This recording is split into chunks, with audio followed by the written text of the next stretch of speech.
हिंदू पौराणिक कथाओं में ना एक से बढ़कर एक कहानियां हैं। लेकिन कुछ कहानियां ऐसी हैं जो सिर्फ कथाएं नहीं बल्कि दर्शन है।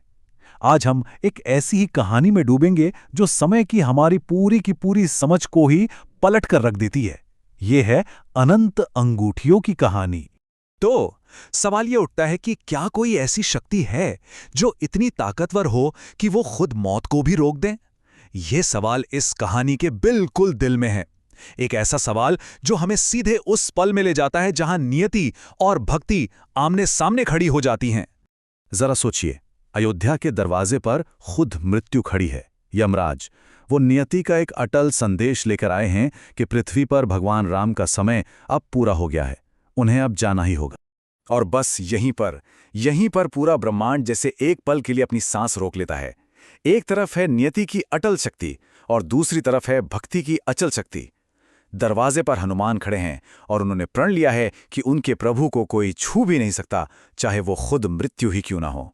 सिंहासन पर बैठे राम सब जानते हैं। वो ये भी जानते हैं कि हनुमान प्रेम के वश में हैं। वो आदेश नहीं मानेंगे और उनसे लड़ना तो असंभव है। तो इस मुश्किल को तोड़ने के लिए वो एक दिव्य लीला रचते हैं। और इस लीला की खूबसूरती है उसकी सादगी में। अचानक से राम की अंगूठी उनकी उंगली से फिसलती है, फर्श पर लुढ़कती है और एक छोटी सी दरार में गायब हो जाती है। वो बस हनुमान से उसे लाने के लिए कहते हैं और हनुमान अपनी अटूट भक्ति में बिना एक पल सोचे आज्ञा का पालन करने के लिए तैयार हो जाते हैं। और बस इसी के साथ हनुमान की यात्रा शुरू हो जाती है। प्रभु का एक शब्द उनके लिए पूरे ब्रह्मांड का कानून था। उन्होंने तुरंत अपना शरीर छोटा करना शुरू कर दिया, इतना छोटा कि वो उस दरार में जा सकें। हनुमान ने सोचा था कि बस महल की नींव तक जाएंगे और कुछ ही पलों में लौट आएंगे। लेकिन वो दरार वो तो जैसे खत्म ही नहीं हो रही थी। वो गिरते रहे, महल की नींव से भी नीचे, अयोध्या की जमीन से भी नीचे, पृथ्वी की परतों को चीरते हुए एक ऐसे लोक की तरफ जो इंसानी दुनिया से बहुत बहुत दूर था। आखिरकार हनुमान एक ऐसी जगह पहुंचे जहां वक्त भी जैसे ठहर सा गया था। ये नागलोक था, सांपों का प्राचीन साम्राज्य। और यहां उनकी मुलाकात हुई नागों के राजा वासुकी से। हनुमान का मकसद बिल्कुल साफ था, उन्हें अपने प्रभु की अंगूठी ढूंढनी थी। उन्होंने वासुकी को अपने आने की वजह बताई, पर जो उन्हें मिलने वाला था उसकी तो उन्होंने कभी कल्पना भी नहीं की थी। वासुकी ने गुफा के बीच में एक बहुत बड़े चमकते हुए पहाड़ की तरफ इशारा किया। जब हनुमान पास पहुंचे तो वो बस देखते रह गए। ये पहाड़ पत्थरों का नहीं बल्कि अनगिनत अंगूठियों से बना था। जरा हनुमान की उलझन को महसूस कीजिए।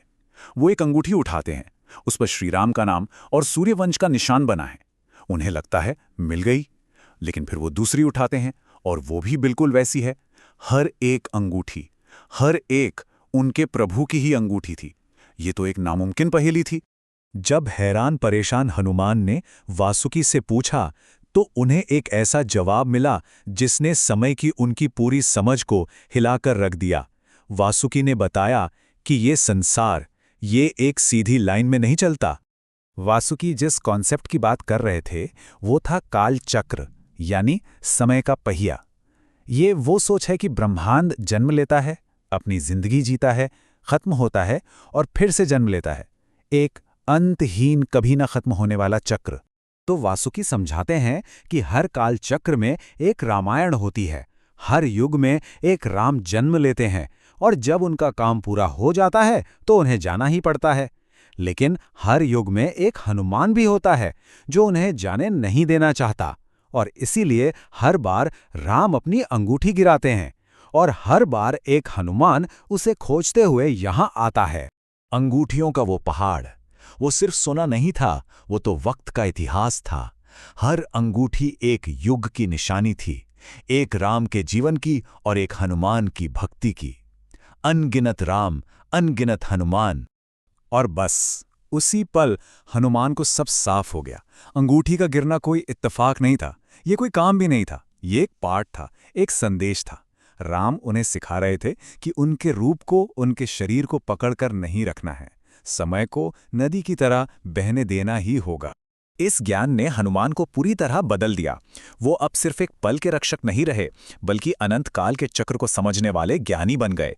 उन्हें अपने होने का और अपने कर्तव्य का असली मतलब समझ आ गया। अब हनुमान कोई अंगूठी नहीं ढूंढते। वो शांति से वासुकी को प्रणाम करते हैं और अयोध्या लौट आते हैं। और जब वो महल पहुंचते हैं तो सिंहासन खाली होता है। राम सरयू नदी में प्रवेश कर अनंत में विलीन हो चुके थे। हनुमान अब शोक नहीं मनाते। वो समझ जाते हैं कि उनकी असली महानता इसमें नहीं है कि वो एक हैं या अनोखे हैं, बल्कि इसमें है कि वो उस अनंत चक्र का एक जरूरी, एक अनिवार्य हिस्सा हैं।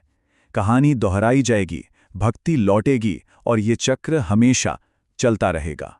और ये कहानी हमें इसी गहरे सवाल के साथ छोड़ जाती है, क्या हमारा जीवन एक अनोखी, सिर्फ एक बार होने वाली कहानी है, या फिर एक शाश्वत कविता का एक हिस्सा जो बार बार हमेशा दोहराया जाता है? ये कहानी हमें बताती है कि शायद दोनों में कोई फर्क है ही नहीं।